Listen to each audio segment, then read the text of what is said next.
Hello everyone, welcome to SV coaching classes. आज की जहाँ पर इंग्लिश सीखना बिल्कुल होता है इजी। 90% स्टूडेंट्स ये गलती करते हैं जब प्रेजेंट इंडेफिनिट टेंस पढ़ाया जाता है या प्रेजेंट इंडेफिनिट टेंस पढ़ाया जाता है तो 90% स्टूडेंट्स ये गलती करते हैं जब सेंटेंस बोलते हैं उन्हें ये समझ नहीं आता है कि डू का प्रयोग कहाँ करना है, डस का प्रयोग कहाँ करना है। जैसे किसी स्टूडेंट ने बोला ही ईट द फूड, है ना, या किसी ने कहा कि सी ईट फूड। अब ये सेंटेंस क्या ये करेक्ट है? तो आप एक बार सोचेंगे और बोलेंगे सर ये करेक्ट नहीं है। क्यों? क्योंकि आपको पता होना चाहिए कि किस सेंटेंस में डू का प्रयोग करते हैं और किस सेंटेंस में डस का प्रयोग करते हैं। तो अगर आपको अपनी इंग्लिश ग्रामर इंप्रूव करनी है या आप इंग्लिश बिगिनर हो तो ये जो मैं आज की इस वीडियो लाया हूँ आपके लिए, ये सिर्फ और सिर्फ आपके लिए है। क्योंकि अगर ये वीडियो आप देखेंगे तो आपकी इंग्लिश ग्रामर इंप्रूव हो जाएगी, जिसके द्वारा आप अपनी इंग्लिश इंप्रूव करके अच्छे से अच्छे सेंटेंस का यूज़ करके जो आप डेली लैंग्वेज यूज़ करते हैं, जो डेली सेंटेंस यूज़ करते हैं, उसमें आपको काफ़ी हेल्पफुल मिलेगी, है ना। तो दोस्तों आज मैं वीडियो आपके ही लिए लाया हूँ। सिर्फ और सिर्फ अगर यदि आप मुझे सिर्फ 5 मिनट देते हैं तो मैं आपको 5 मिनट में आपको प्रेजेंट इंडेफिनिट टेंस एक ऐसे ट्रिक के माध्यम से आपको सिखा दूंगा जिसके द्वारा आप प्रेजेंट इंडेफिनिट में कभी आपको कोई भी प्रॉब्लम नहीं होगी, है ना।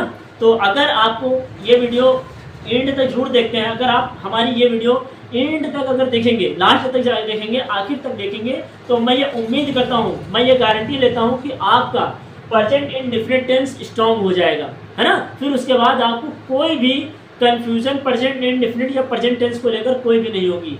अगर आपको ये वीडियो देखनी है तो आप हमारी वीडियो में लास्ट एंड तक जरूर बने रहिए। तो चलिए शुरू करते हैं, है ना। तो समझते हैं present indefinite tense. Present tense क्या होता है? तो प्रेजेंट टेंस मैंने आपको बताया था, प्रेजेंट टेंस मैंने आपको बताया था क्या होता है। प्रेजेंट टेंस वह टेंस होता है जिसमें लास्ट में या जो वर्तमान में चल रहा होता है, जो प्रेजेंट टाइम में चल रहा होता है। मैंने आपको इसके पहले वाली वीडियो में बताया था कि प्रेजेंट टेंस क्या होता है, तो जो प्रेजेंट में हो रहा होता है। जैसे मैं आपसे पूछूं कि आप प्रेजेंट टाइम में क्या कर रहे हैं तो आप बोलेंगे सर मैं प्रेजेंट टाइम में पढ़ रहा हूं या वीडियो आपकी देख रहा हूं, है ना। ये आपका हो गया। उसके बाद अब आते हैं प्रेजेंट इंडेफिनिट टेंस क्या होता है। तो सबसे पहले प्रेजेंट इंडेफिनिट क्या होता है? इंडेफिनिट में होता है अनिश्चित, है ना। इसमें आप कैसे पहचान करेंगे कि सर ये प्रेजेंट इंडेफिनिट टेंस है? तो ये आपको सेंटेंस बताएगा। अगर सेंटेंस या वाक्य के अंत में ता है, ती है या ते हैं आदि शब्द आते हैं तो आप जान जाएंगे, तो आप पहचान लेंगे कि ये कौन सा टेंस है, प्रेजेंट इंडेफिनिट टेंस है ना। कौन सा है? प्रेजेंट इंडेफिनिट टेंस है। उम्मीद करते हैं इतना समझ में आया होगा, है ना। अब देखिए उसके बाद क्या होता है। तो सबसे पहले आपको पहचान पता चल गई कि अगर वाक्य के अंत में ता है, ती है या ते हैं आदि शब्द आते हैं तो वह आपका प्रेजेंट टेंस का प्रेजेंट इंडेफिनिट टेंस कहलाता है। उम्मीद करते हैं कि इतना आपको समझ में आया होगा। अब सबसे पहले समझिए कि आप सिंगुलर नंबर्स क्या होते हैं, प्लूरल नंबर्स क्या होते हैं। तो सिंगुलर नंबर वे होते हैं जिनमें सिर्फ और सिर्फ एक व्यक्ति आता है या एक वस्तु आती है ना, वह आपका सिंगुलर नंबर हो जाएगा। जैसे ही, शी और इट, ये तीन आपके क्या होते हैं? ये तीन जो आपके प्रोनाउंस हैं ये आपके सिंगुलर नंबर होते हैं। अब उसके बाद समझिए प्लूरल नंबर क्या होता है। तो प्लूरल नंबर सिर्फ और सिर्फ 4 होते हैं। जैसे आई, वी, यू और दे, ये आपके प्लूरल नंबर्स होते हैं। मैंने लिख रखा है पहचान। वाक्य के अंत में ता है, ती है, ते हैं आदि शब्द आते हैं। सिंगुलर नंबर में ही, शी, इट के साथ में एस या ईएस लगाते हैं। समझिएगा इसको, ये अफर्मेटिव के रूल्स हैं। क्या है? अफर्मेटिव के। जहां कहीं भी ही, सी, इट आएगा वहां पर आप एस या ईएस लगाएंगे जहां पर ही, सी, इट आएगा। और जहां पर आई, वी, यू, दे आएगा उसके साथ सिर्फ और सिर्फ वर्ब की फर्स्ट फॉर्म का यूज करेंगे, एस या ईएस नहीं लगाएंगे। किसमें? Plural number I, we, you, they में, है ना। ये आपका हो गया। इतना समझ, अगर आपको सिर्फ ये इतने रूल याद हो गए तो ये आपका अफर्मेटिव कंफर्म हो गया। अभी हम आगे और आपको बताएंगे। स्ट्रक्चर मैंने बता दिया है, सब्जेक्ट प्लस वर्ब की फर्स्ट फॉर्म या फिर एस या ईएस प्लस ऑब्जेक्ट, है ना। आपको बता ही दिए कि एस या ईएस कब लगता है और वर्ब के फर्स्ट फॉर्म का यूज कब होता है। जैसे पहला एग्जांपल दिया है, वह जाता है, मैं आता है नहीं, मैं आता हूँ, ये हो जाएगा। थोड़ा सा मिस्टेक हो गया है। मैं आता हूँ, है ना, ये सेंटेंस हो जाएगा। ठीक है, मैं आता हूँ, है ना। अभी हम आपको बहुत सारे सेंटेंस देंगे। उसके बाद लिखा है तुम खाना खाते हो, है ना, ये भी थोड़ा मिस्टेक हो गया है, जल्दबाजी में हो जाता है। तुम खाना खाते हो, फिर वह खेलता है। ये मैं सेंटेंस आपको मैंने दिए हैं। अब इसको बनाना कैसे है, तो आइए हम और आप थोड़ा सा, आप हमारा अगर सपोर्ट करते हैं तो हम आपको बहुत अच्छी तरीके से इंग्लिश समझाएंगे। ठीक है, सबसे पहले आप बताइए ही, लेकिन ही की आप मीनिंग दो होती है, जैसे ही के सॉरी वह की ही होती है और शी होती है, लेकिन यहाँ पर जाती है कि जाता है, मेल है या फीमेल, आप बताएंगे सर मेल है। क्यों? क्योंकि वह जाता है, मतलब जाता है तो लड़का होगा, गर्ल्स होगा, सॉरी बॉयज होगा, है ना, तो मेल होगा, तो यहाँ पर क्या लगाएंगे ही, क्योंकि ही जो है बॉयज के साथ आता है। यहाँ क्या हो जाएगा ही, ये हो जाएगा ही। अब यहाँ पर क्या कोई हेल्पिंग वर्ब मैंने लिखी है? नहीं। सबसे पहले देखिए ही क्या होता है? सिंगुलर नंबर, और सिंगुलर नंबर आया है तो मतलब वर्ब में एस या ईएस आपको लगाना है। तो सबसे पहले आप जाने की इंग्लिश क्या होती है? जाने की इंग्लिश गो होती है, तो यहाँ क्या हो जाएगा? गो। अब अगर गो आया है तो क्या ये सेंटेंस आपका सही है? नहीं। क्यों? क्योंकि आपको पता है जब सिंगुलर नंबर होता है तो सिंगुलर नंबर में वर्ब के साथ में एस या ईएस लगाते हैं, तो यहाँ गो में क्या लग जाएगा? एस या ईएस। एस तो लगेगा नहीं, तो इसमें क्या हो जाएगा? ईएस। तो ये आपका पहला सेंटेंस हो गया। ठीक है, ये आपका ही गोस, पहला सेंटेंस कंप्लीट हो गया। दूसरा दिया मैं आता हूँ, है ना। अब यहाँ हो गया मैं की English I.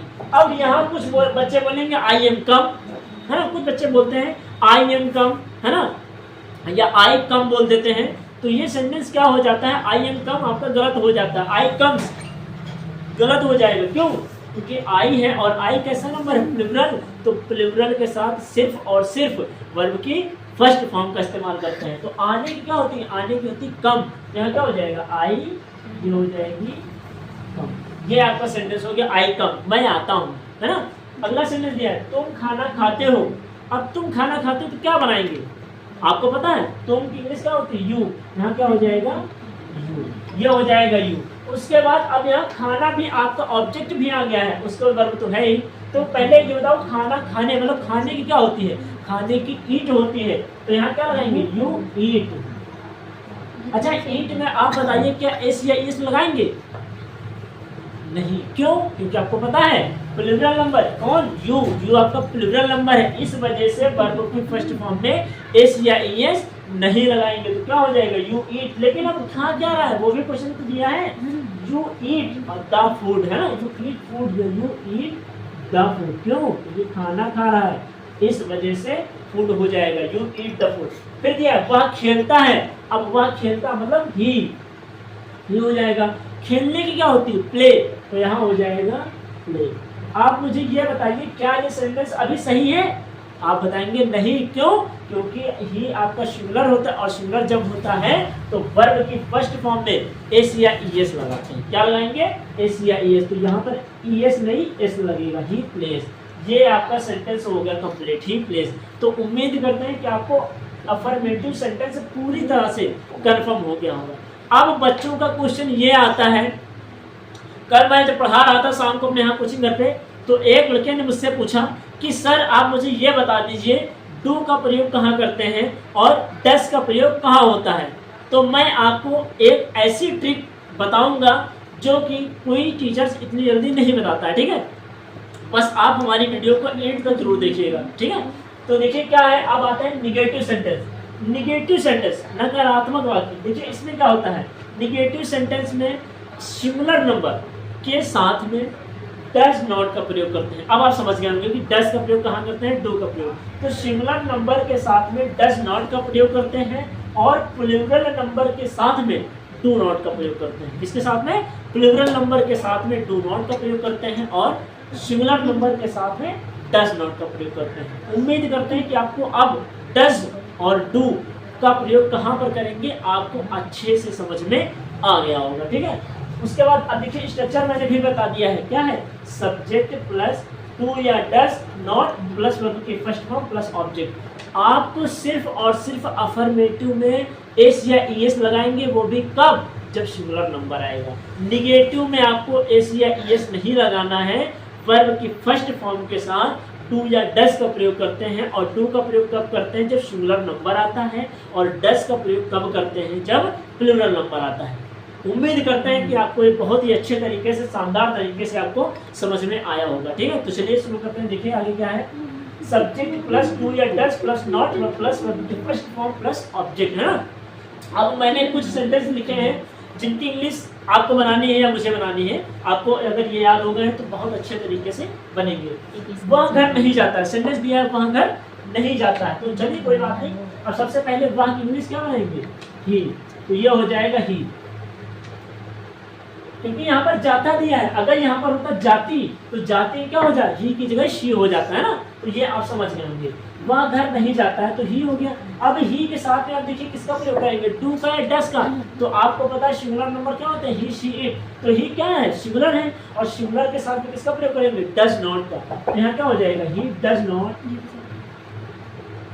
He does not. अब जाने की क्या होती है, गो, तो यहाँ पर हो जाएगा गो, और कहाँ जा रहा है, गो टू होम, ये सेंटेंस बनेगा। कुछ बच्चे यहाँ पर पता है क्या करते हैं, यहाँ पर करेंगे ही does not goes to home कर देंगे। अरे भाई मैंने कहा है एस या ईएस अफर्मेटिव में आता है सिंगुलर नंबर में, ही शी इट के साथ में। निगेटिव में आपको वर्ब की first form plus to not लगा देते हैं। तो देखिए he does not, he does क्यों आया, क्योंकि सिंगुलर नंबर, तो he does not go to home, ये आपका पहला सेंटेंस कंफर्म। दूसरा देखिए क्या, मैं खाना नहीं खाता हूँ, मैं खाना नहीं खाता हूँ, कोई बात नहीं, आप खाना नहीं खाते कोई बात नहीं, लेकिन हम आपको इंग्लिश बताते हैं। तो यहाँ हो जाएगा आई। अब यहाँ बच्चे कर देते हैं आई है ना, जो कि गलत हो जाता है। मैंने क्या कहा, अगर ता ती ते आया है तो आप प्लूरल नंबर आई दिए हैं। अब आई के साथ में किसका प्रयोग करेंगे, देखिए प्लूरल नंबर में आई बी यू दे आता है ना, तो प्लूरल नंबर के साथ में डू नॉट का प्रयोग करेंगे। तो यहाँ क्या हो जाएगा, आई डू नॉट, क्या हो जाएगा, आई डू नॉट। देखिए आई डू नॉट हो गया, आई डू नॉट, और यहाँ क्या हो जाएगा, ईट, क्योंकि खाने की होती है eat. I do not eat the food, I do not eat the food, है ना, ये हो गया सेंटेंस। फिर तुम दौड़ते नहीं हो, तुम दौड़ते नहीं हो, तुम नहीं दौड़ते हो, नहीं आया मतलब तुम दौड़ते नहीं हो, तुम नहीं दौड़ते हो, क्या हो जाएगा, यू। अब यहाँ भी डज नॉट नहीं लगाएंगे, क्यों, क्योंकि यू आपका प्लूरल होता है, और जब प्लूरल होता है तो डू नॉट का प्रयोग करते हैं। क्या हो जाएगा, you do not, you do not. और यहाँ कुछ बच्चे क्या लगा देंगे, रन, रनिंग, तो यहाँ गलत हो जाएगा, यू डू नॉट रन, तुम नहीं दौड़ते हो। तो ये आपका प्रेजेंट इंडेफिनिट टेंस का अफर्मेटिव और निगेटिव हो गया। सेम इसी तरह आपका इंट्रोगेटिव फर्स्ट टाइप और सेकंड टाइप भी इस्तेमाल किया जाता है, इसी तरह यूज होता है, लेकिन उसके रूल्स कुछ थोड़ा सा अलग है, हम आपको वो अगली वीडियो में बताएंगे। और अगर आपको ये वीडियो समझ में आया है, हमारे पढ़ाने का जो आपका जो तरीका है, मेथड है, वो आपको समझ में आया होगा, और अगर ये वीडियो आपको पसंद आई है तो आप हमारी इस वीडियो को और इस चैनल को अधिक से अधिक लोगों तक शेयर करिए और लाइक करिए और सब्सक्राइब करिए, है ना।